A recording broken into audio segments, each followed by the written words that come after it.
Well, welcome back. Well, my friends, here we are again. And yesterday I was talking to myself.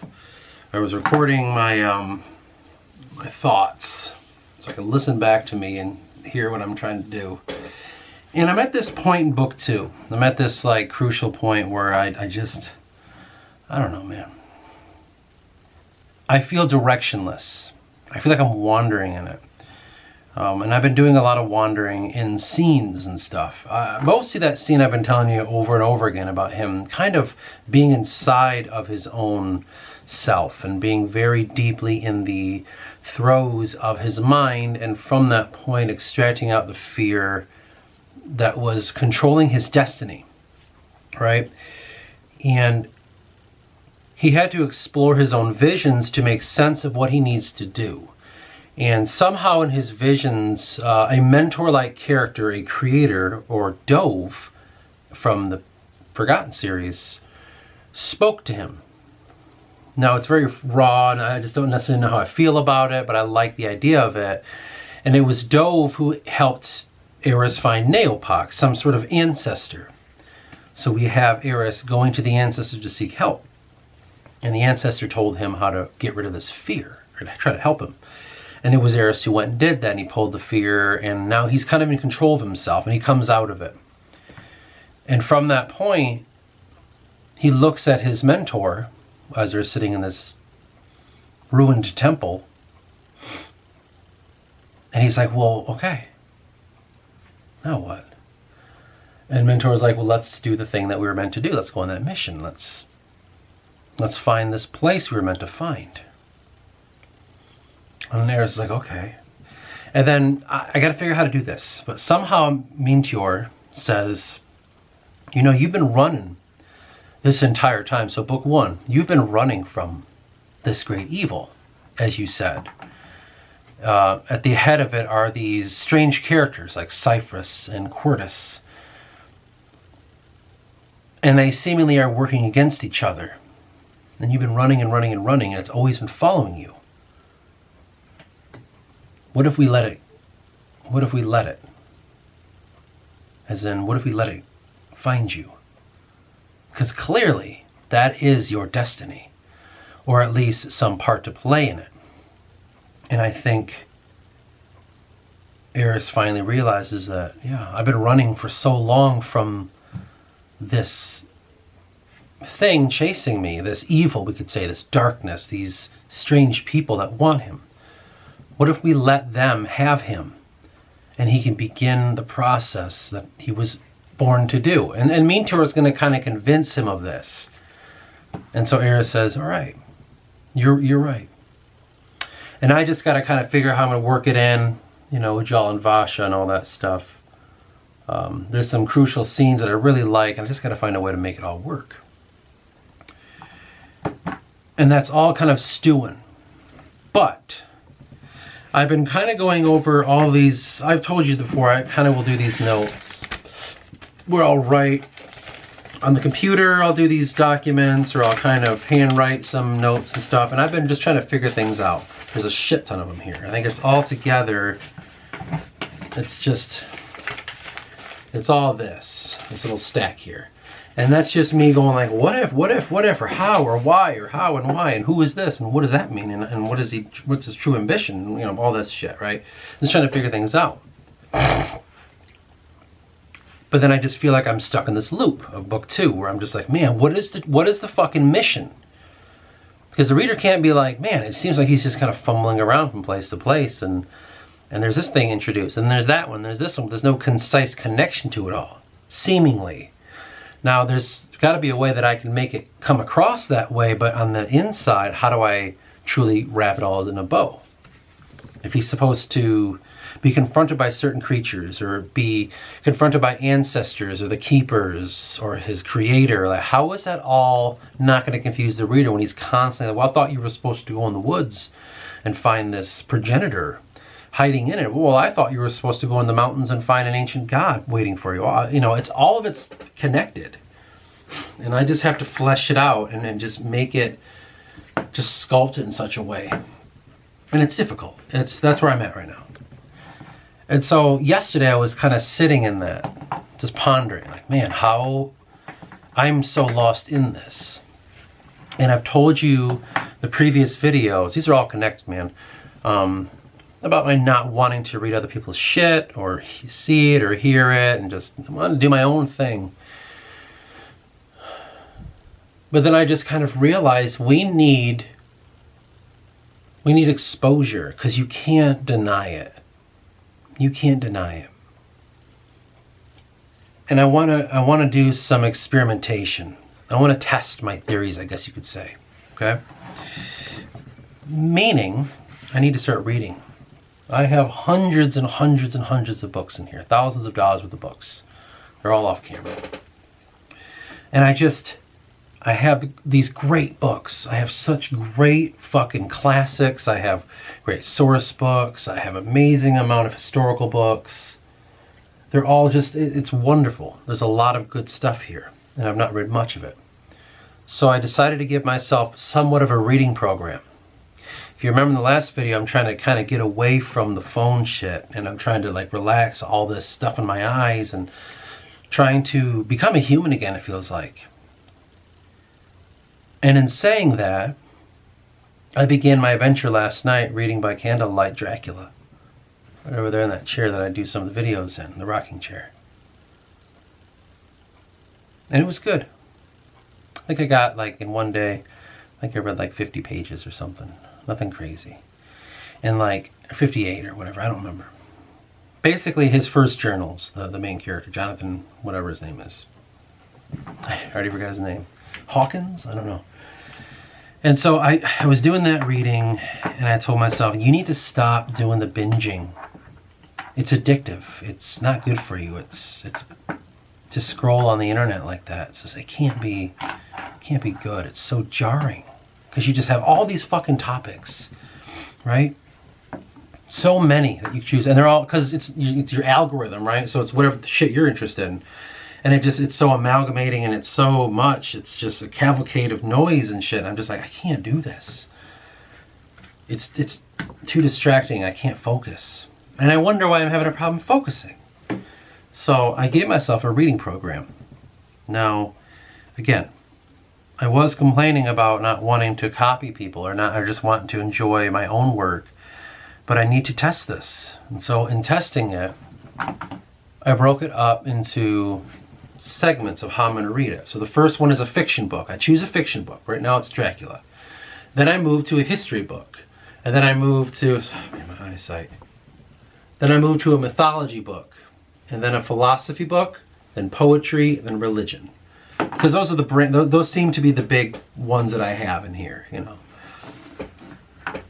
And I thought, well, I give myself one rule that can't like truly be connected. Because if I'm reading Dracula, well, the history book I should be about Wallachia, and it should be about Germanic stories, and it should be about Baltic stuff, you know, all those people's histories. And I'm like, well, I don't have any of that.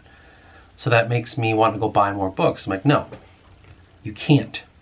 So I just kind of thought to myself, well, if I'm going to do it, why don't I finish the Diodorus Siculus's histories? And the one I left off was book 3. I don't remember. I think it begins with like Hercules and stuff like that. And so then I move on to what it's called the Golden Fleece of mythology. Why not? I have it. Let's read it.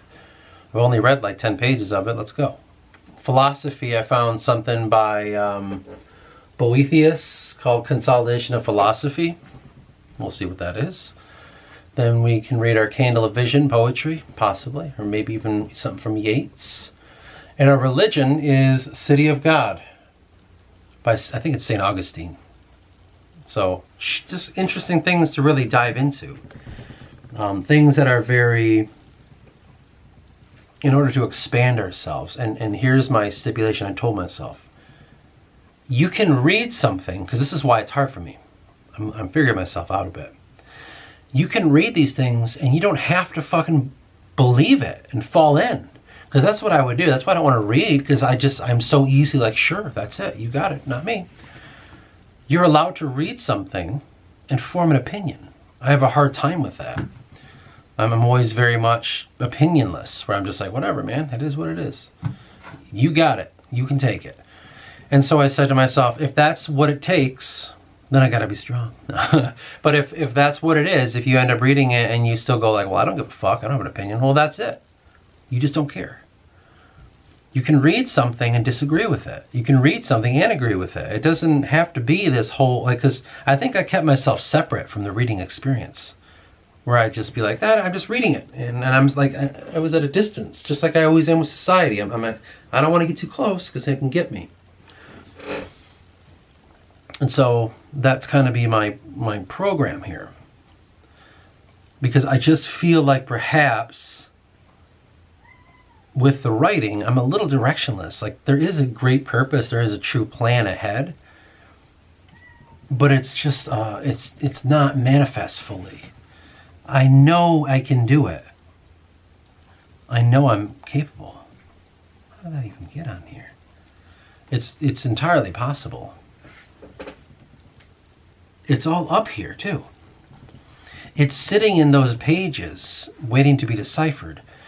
But I feel like I'm not going to see it, and I need to study.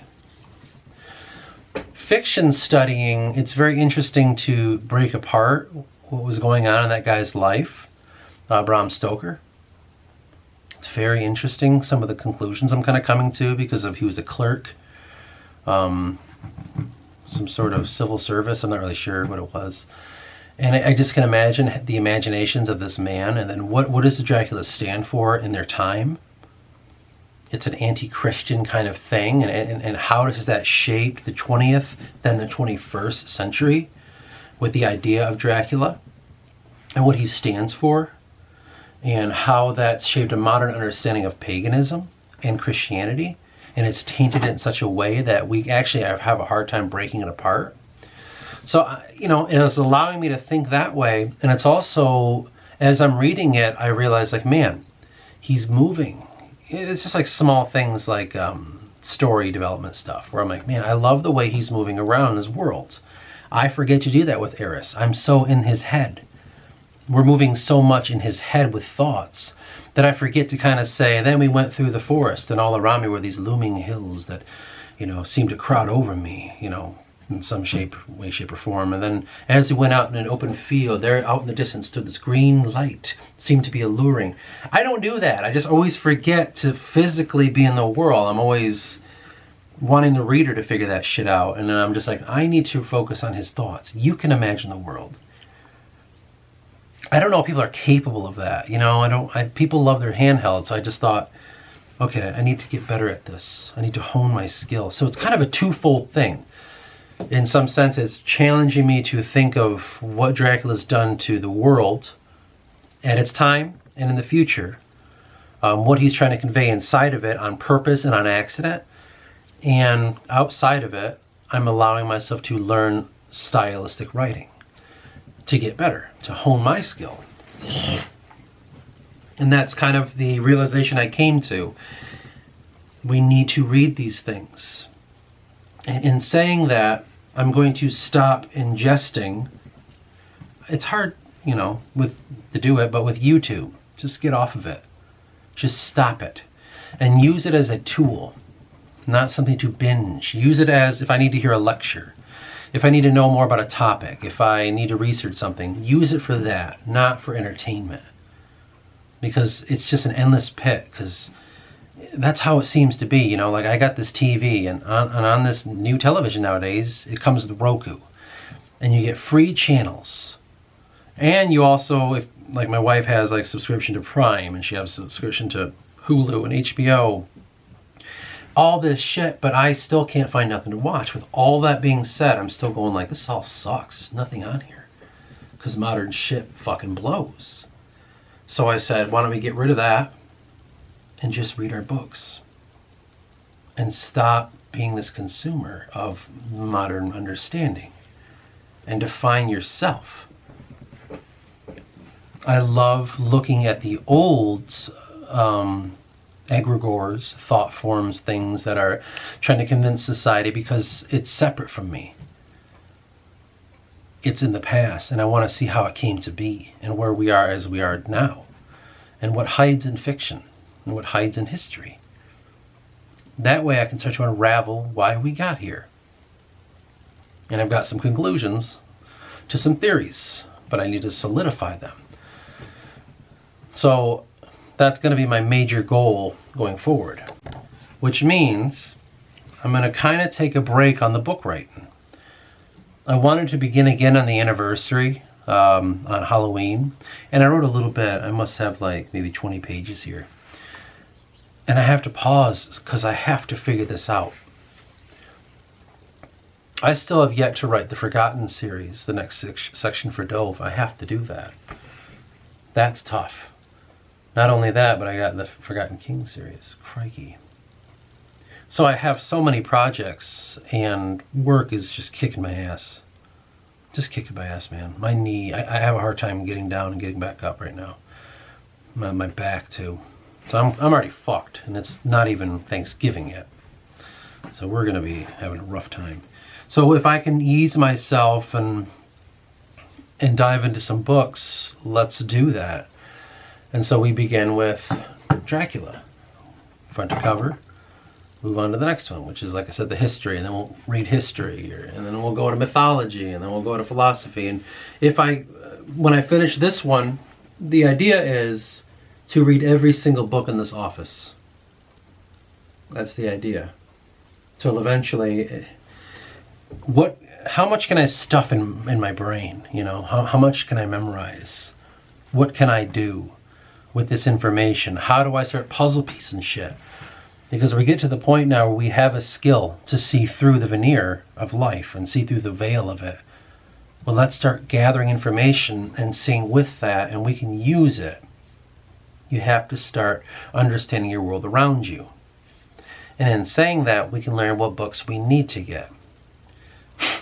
Right now, my biggest historical section that I really want to break down to understand is the Middle Ages.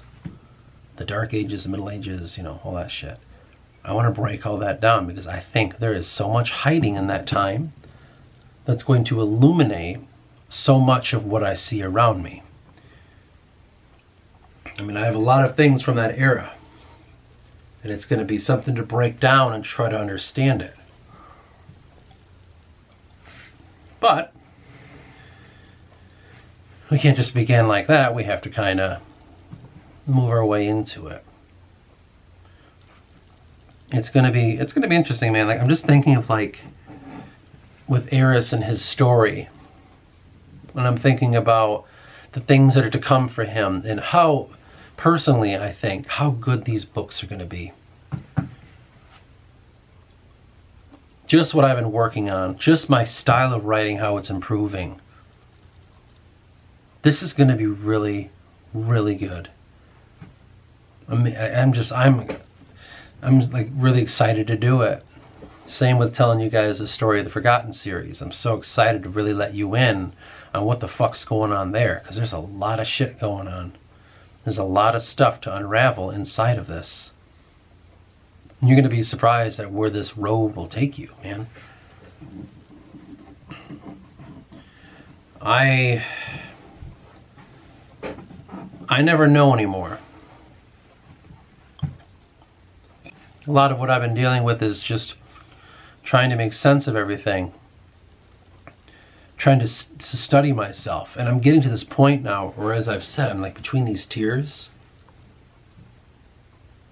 To get me into the next one, I have to focus. I have to start taking things in and challenging myself in new ways. And the biggest challenge is going to be finishing all these damn books.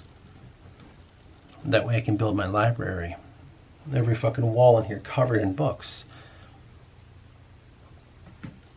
I'm excited, man. I'm super, super excited to see where this road will take me and what will come.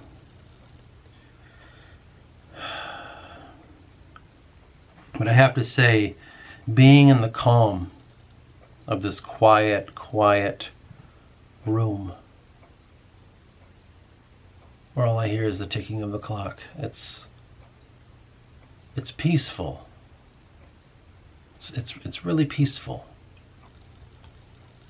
You know, you must understand, at my job, I work in a retail store, grocery store. So I'm under LEDs, fucking super bright, super fucking bright for no fucking reason. It's just gotta be blindingly bright in there. So many colors because all the products on the shelves, and so many thoughts of how to make things work, how to get things out, making sure the store is in perfect order, what needs to be ordered, how does it need to be ordered, who we gotta get a hold of to get more of, and you know, just all this maintenance kind of shit. Not to mention cleaning and taking care of things and constantly just trying to make it the best ever, because this grocery store is like gourmet, so they're like very about how it looks and planning how we're, with what help we have, how we're going to accomplish tasks, and only that, it's super loud in there because all the humming of the compressors and the refrigerators and all the fucking carts being pushed around and people talking and sounds, and it's a very loud and bright and obnoxious place to be in. Very obnoxious. It's so unnatural. It really is. And I'm just, it just tires me so. You know what I mean? Tires me so. And I'm just hurting my body because there's so much to do. Like, my knee is so fucking sore. I don't know how I'm going to do it tomorrow. And then I try to come home, and I don't want that here too, you know? I don't want white walls. I don't want bright LEDs. I don't want to have loud sounds and shit. I want it the exact opposite, like as it's supposed to be. So it's been my kind of goal to create this environment, to chill it out, to allow, to hear myself, because it's all so distracting in there. And I do a lot of thinking, but I could do much more if I could fucking hear myself. Trying to just figure things out instead of having a customer walk up to you and be like, bread! And they just stare at you like, where? And you're like, it's down aisle 2. And they're like, okay. And they go away and you're just like, what the fuck? You know, or like, there's like, I have a, you know how they say Murphy's Law, or I forgot the other one, Freeman's something or other, where it's like, if it's gonna happen, it will happen kind of shit. Well, there's one in grocery, I say, where if you work in grocery, no matter where you go, someone wants to fucking be there. If you have your little flat top of your cart that you're working off of, and you push it in front of a 4-foot section of an area that no one ever shops in, because this is gluten-free section, as soon as you do that, some fucker will round the corner and want to get right to where you are. It's just, that's how it happens. And then they're always rude, or they reach in front of your face and shit, or they kind of treat you like you're a nothing. You're just this little fucking thing giving them what they need, you know? That's just how people are.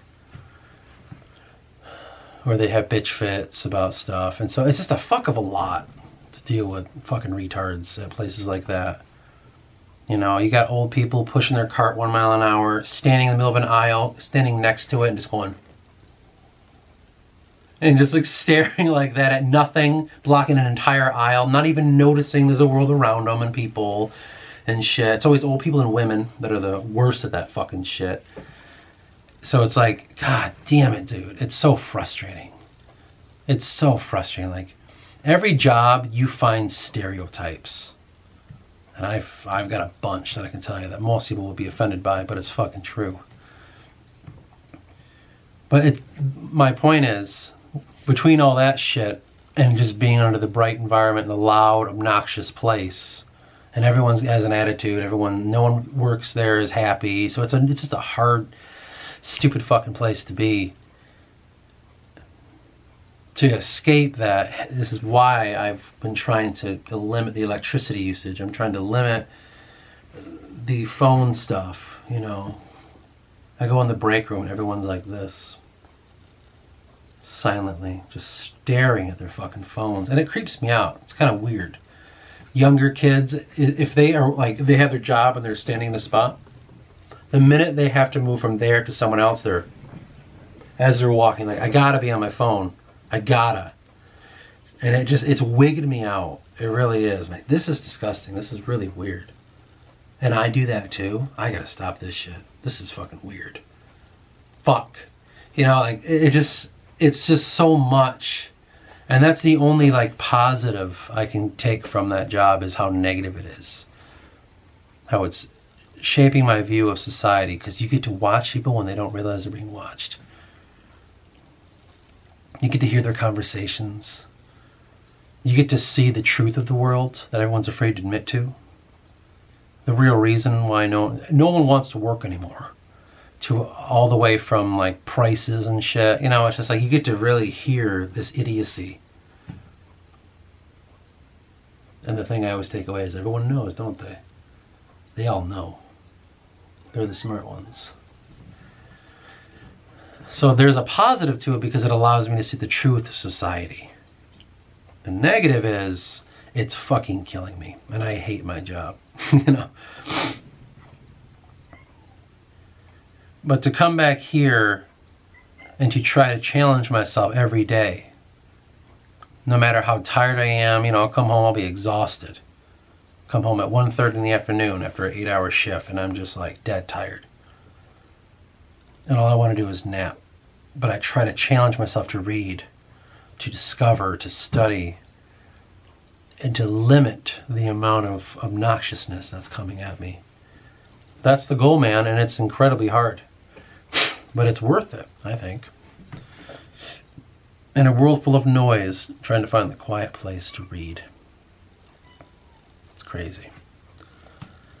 Anyway, we should get going. I don't know what we're going to do today. If we're going to take a pause on the reading, then we take a pause on the writing, then we probably should start reading Dracula. And see where that fucking story takes us. I don't know. We'll find out.